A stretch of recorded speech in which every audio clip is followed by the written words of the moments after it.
Hey everyone, it's Dave from Dave's Ohio Barbecue. Do you own a pellet smoker but live in an area where the weather gets kind of cold? Have you ever looked into getting an insulated blanket to make smoking in the winter a little bit easier, a little bit more efficient? I'm going to run a couple tests today and I am going to tell you what these blankets are all about and whether or not they are worth the investment. Stick around.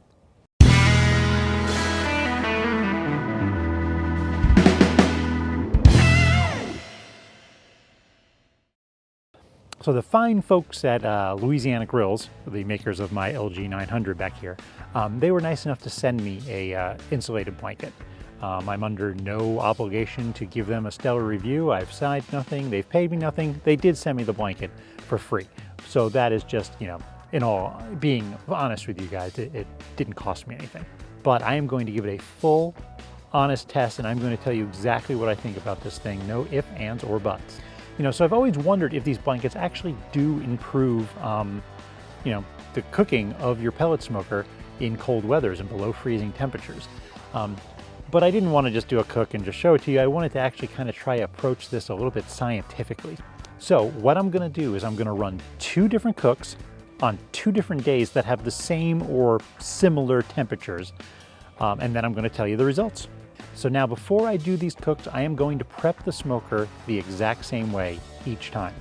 I'm going to thoroughly clean out the grill, vacuum out the fire pot. I'm also going to take steel wool to all the different thermometer probes to make sure they have a nice clean surface so I get a really, really accurate reading on all my temperatures throughout these two cooks.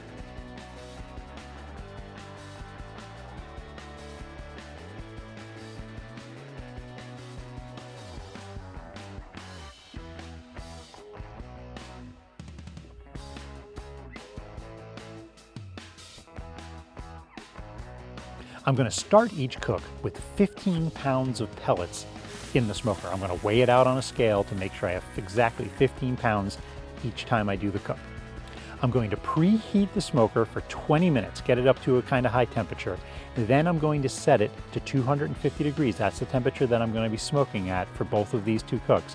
And then I'm going to give it another 20 minutes to let the smoker get back down to that 250 degrees and kind of settle in before I start putting the meat on the grill.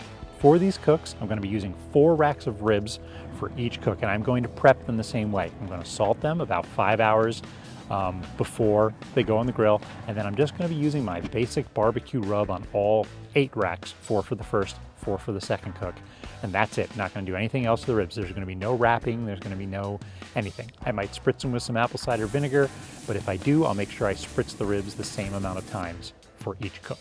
So when these cooks are done, and when the pellet smoker has time to kind of cool down, I'm going to take this battery-powered shop vac I have. I've cleaned it out, washed it out.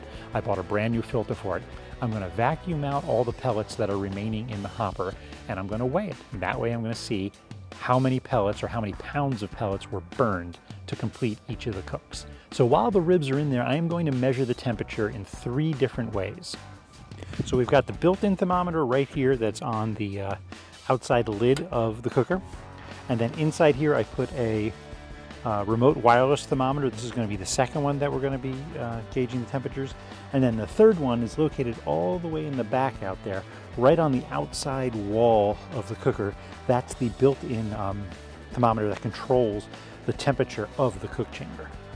How will I know these ribs are done? Well, I will take temperatures. We're looking for the finished temperature on the ribs. But I'm also going to do the bend test. You all know that. You hold up the ribs, and when it starts to crack on the surface, you know they're done. You can also look at the meat to see if it's pulled in from the bones a little bit, if you got those ends of the bone showing on either side. It's kind of an eyeball, but you all know where your preference is for ribs, and I'm going to cook these to my preference. So let's get started with the first cook. This is the cook with no blanket.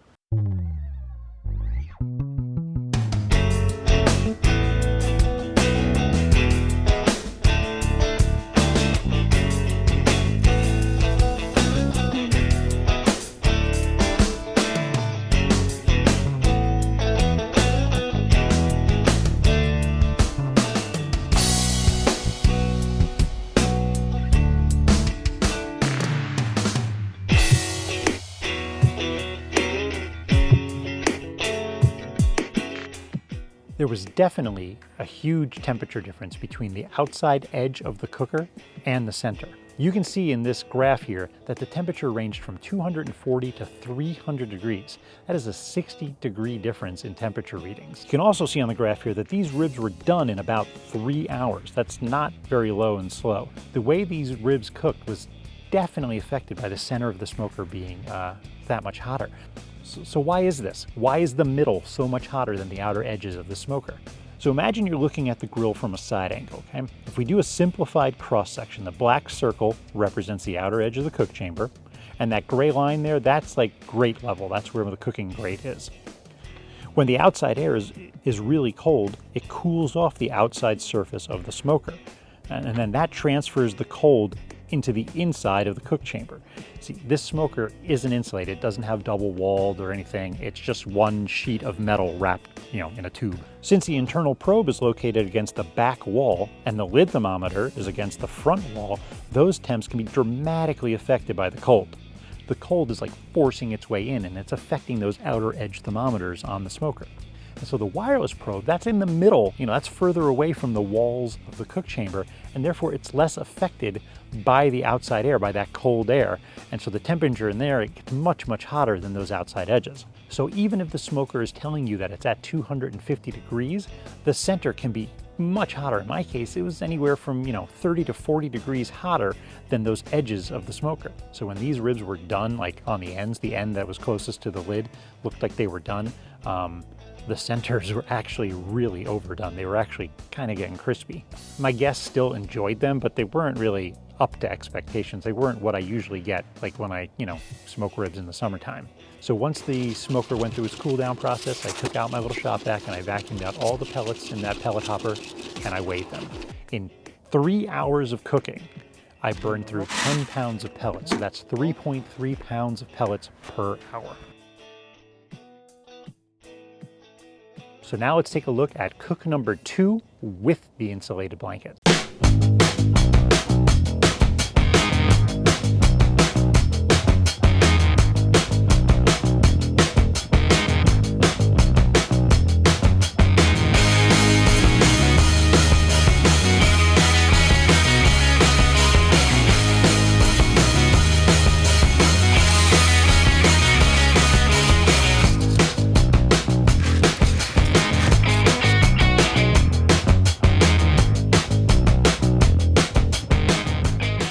First of all, this insulated blanket is pretty sweet.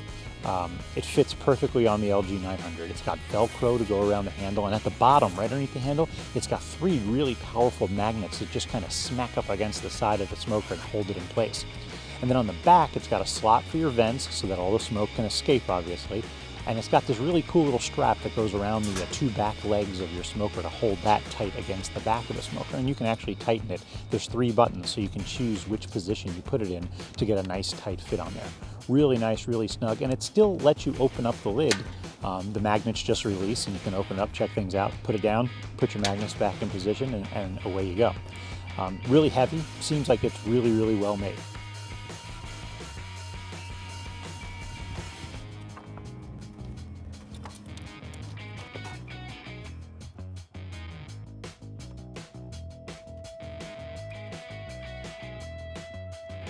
So let's take a look at the temperatures. The range of this graph goes from 243 degrees to 263 degrees. Only a 20-degree difference, and you can see the temps stayed pretty close together for most of the cook. Significantly better than without the blanket. A 10-degree difference in temperature, one direction or the other, that doesn't really bother me. I mean, you'll be hard-pressed to find a cooker that's, perfectly even all the way throughout. That's kind of almost normal. So let's go back to the cross-section and I'll explain why the insulated blanket improved the cook so much. By adding the insulated blanket, you keep the cold air off of most of the metal, okay, which allows the cook chamber to heat up more evenly. The other thing you might notice about the blanket cook is that it took an hour and a half longer than the no blanket cook. Because of the even temperatures, I was able to keep my LG900 low and slow at 250 degrees. And it cooked the ribs in a more normal way. These ribs came out perfect, just like they do in the summer. They came out nice and even, they were great looking. All my guests agreed they liked these ribs much better. They were much meatier, less burnt spots. They were really, really good. After the smoker went through its cool down process, once again, I took out my shop vac, I cleaned it again, emptied it, beat out the filter, vacuumed out all the pellets remaining in the hopper, and weighed them. This time, I had 9 pounds of pellets left. Now you may think, well, 1 pound difference, that's not a lot of difference, in weight. It only used 1 pound less. But you have to remember, it was a 4.5 hour cook. So when you do that, 9 hours divided by 4.5, it only used 2 pounds of pellets an hour. That's a 1.33 pounds less an hour that I was burning through. That's a huge difference. That is a big savings in fuel. So when you're talking about things like using less fuel, getting a nice even temperature in your cook chamber from front to back, left to right, and then being able to actually cook in really cold weather in a nice low and slow manner like you're used to doing in the summertime, using the insulated blanket hands down improves all of those things, and it really, really is a huge benefit if you're looking to cook in below freezing temperatures. So there you have it. The temperatures were much more even in the insulated blanket cook. The ribs came out better. It used less fuel. Everything turned out great using the insulated blanket. I would say it is well worth the money. I'm sure they make them for other models, just got to go look around for them. But definitely worth it if you want to smoke meat when it's freezing outside. As always, thanks for watching. Make sure you follow me on social media. I'm on Twitter and Instagram at Dave's Ohio Barbecue. I'm also on Facebook. I have a Facebook page. Just search for Dave's Ohio Barbecue and you'll find it. And make sure you subscribe to my channel. Press the subscription button down below and then press the little bell next to it so you get notifications when I make new videos. I always have new videos coming out. I'll have a lot coming out really soon. Thanks for watching. I'll see you next time.